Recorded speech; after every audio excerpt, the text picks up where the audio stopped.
It was a hard fought win, a very difficult game.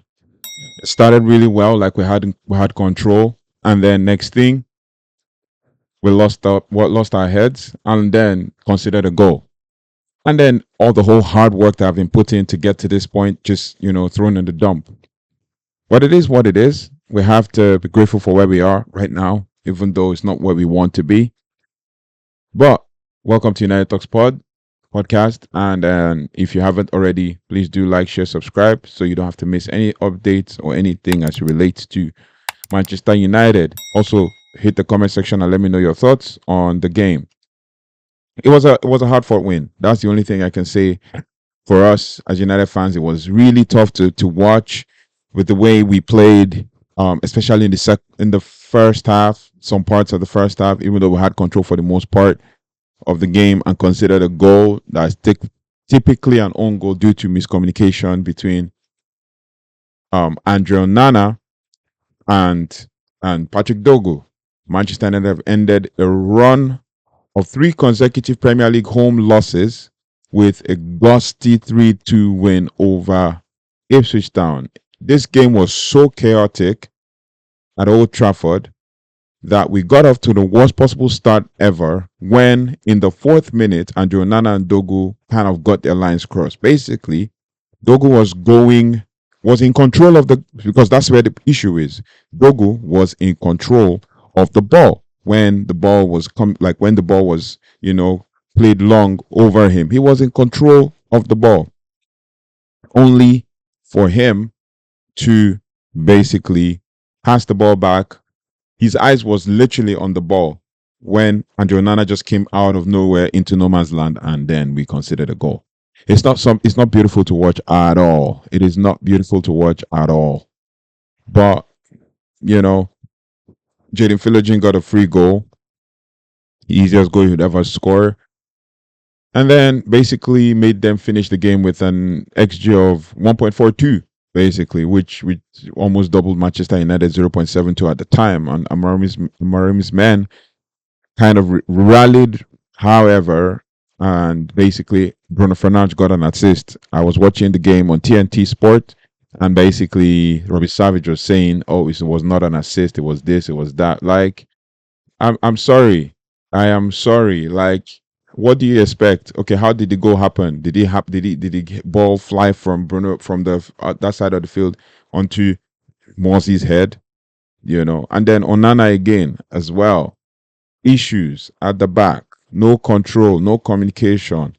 Like, I know he was expecting a touch from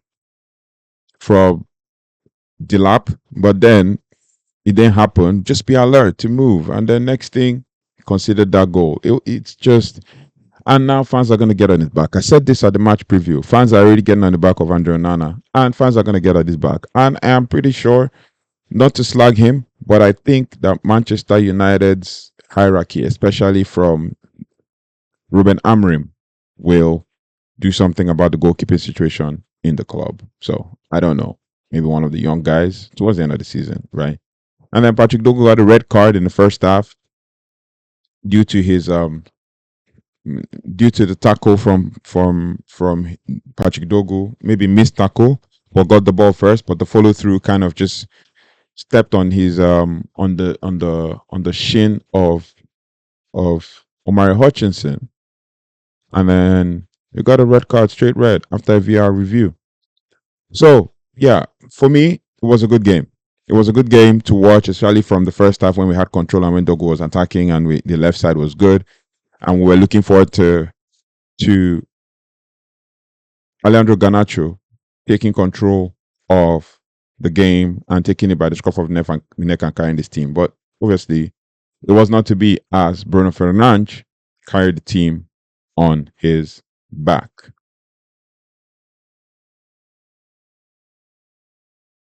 So, as we go, basically, it's been it's been a tough couple of games. Basically, this is our first win. Our first win, I think, in a couple of games from December the 7th and all of that. And just a few stats here and there for the game. Basically, Man United had scored 6 goals in the last 5 matches before the game, and Bruno Fernandes has created the most big chances for Manchester United, 11, and Alejandro Garnacho has the most shots or shots on target per match, that is 1.4. Before that, we've had a horrible run of games in the Premier League. Basically, horrible run of games in the Premier League. But it is what it is. It is what it is. And basically, we were down to 10 man. But then the leagues, after we scored the first one through an own goal, scored the second one through the league, they came back through Jadon Philogene. And then in the second half, we started really strong and we got the goal. And then everything just we just sat back. But there's some moments in the game where we know, like this picture right here, evidence of a hard fought. We fought so hard for this game and basically tried to come back into the game and all of that. It's crazy. It's really crazy how the game has gone so far. Like you could tell, we were down to 10 men for the most part for over 50 minutes and all of that. And then thanks to a goal from Harry Maguire, we were in the second half. Then we clawed the game back. We clawed the game back and we're winning 3-2 for the most part.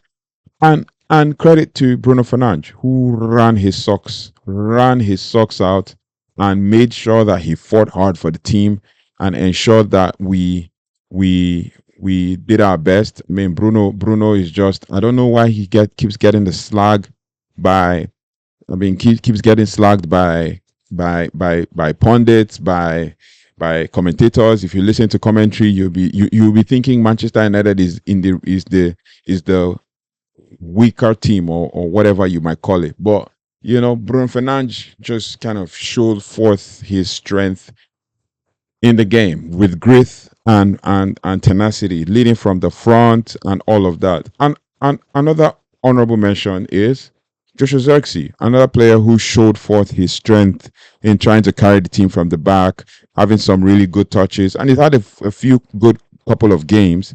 And the truth is, we can't write it off that he's done really well, Joshua Zirkzee. I mean, there are so many times where he's shown like strength, tenacity, grit, and all of that. So credit to Joshua Zirkzee for his application in the game, and that is what Ruben Amorim is always looking for in the squad, for someone who can apply. With 10 men, United persevered and quickly retook the lead at 47 minutes with a bullet header from Harry Maguire, which again came via a corner from Bruno Fernandes. So that's two straight assists, and then they held out a relatively comfortable comfortably from here to earn the precious 3 points that draws them, level with Spurs, who will graciously, and I'm looking forward to the premium tiers from the Spurs fan, especially the top Spurs fan on YouTube. I don't want to mention names, but you all know who I'm talking about, right? And then as for Ipswich, it's 8 games without a win, and an immediate return to championship is starting to feel inevitable. Bruno Fernandes' set piece delivery has been a high point for United in this game so far, and he puts another great delivery into the box to pick out Maguire, not for the first time also. So Bruno has come up clutch. In fact, he gets the man of the match, official man of the match, but we're going to do player ratings much later. Now, in the overall, in the stats, basically, we ended the game with 44% possession to Ipswich Town's 56%, and we ended the game with a 0.72 expected goals to Ipswich Town's 1.42. And then we also had 10 shots. Ipswich had 12. We had 2 big chances. Ipswich had 1. Right. So it was a hard fought win, a hard game to watch. 10 shots, 6 on target. That is 60%. Ipswich had 12 shots, 3 on target, and that is basically 20%. Basically, 2 big chances created, 0 big chances missed for Man United. And accurate passes, we had 82%, that's to 294, to Ipswich 86% because they had more possession due to the fact that we're one man down. We should have had more control of the game, but it is what it is. And then if you're so much into XGs, as I said earlier, XG open play, we had 0.14, they had 1.30. XG set play, we had 0.58, they had 0.13. Non-penalty XG, we had 0.72, they had 1.42. And then XG on target, they had 1.85 to Ipswich. We had 1.85, Ipswich had 1.3. The thing is, we stopped Rory, that's Rory Delap from playing. Basically, he should have had opportunities in the box, but never had the chance, and Ipswich didn't just put crosses in. So it's a good game in that we won, but not a good performance from the team, seeing that we lost momentum due to the red card, which is not anybody's fault. But it is what it is. And the truth is, we go on to the next one. We go on to the next one. That's all I can say. I mean, I wish we could do more, but the next one is the FA Cup game against Fulham on Sunday. So we look forward to playing that game and making sure that we try to win that game. I mean, it's Fulham at Old Trafford. So it is what it is. There's so much to talk about in this game, but we're going to do a player ratings immediately after this one. But let me know your thoughts and feelings about the game. It was not a good. It's not. It was not a game to watch. Like, it was not a good game to watch for a long period because I just wanted the game to end. Right? We're 3-0 up. We're 3-2 up. I just wanted the game to end. But it is what it is. We're here now. So on to the next one. Thank you so much for liking, sharing, and subscribing. Thank you so much for watching. There's a lot of problems going on in Manchester United, especially even in the team as well. And then with Patrick Dogu having his red card now, and we don't have a left wing player or left-footed left winger to play against Fulham because I think the red card is going to spill over to the FA Cup. So yeah, Dogu is off. I think 2 games in the Premier League, but I think it's going to be available for Real Sociedad next week. So it is what it is. Thank you so much for watching. Thank you so much for liking, sharing, and subscribing. Do not forget to hit the notification bell and hit the comment section. Let me know what your thoughts and feelings are about the game, and then we can continue the conversation. Take care. Goodbye, and God bless.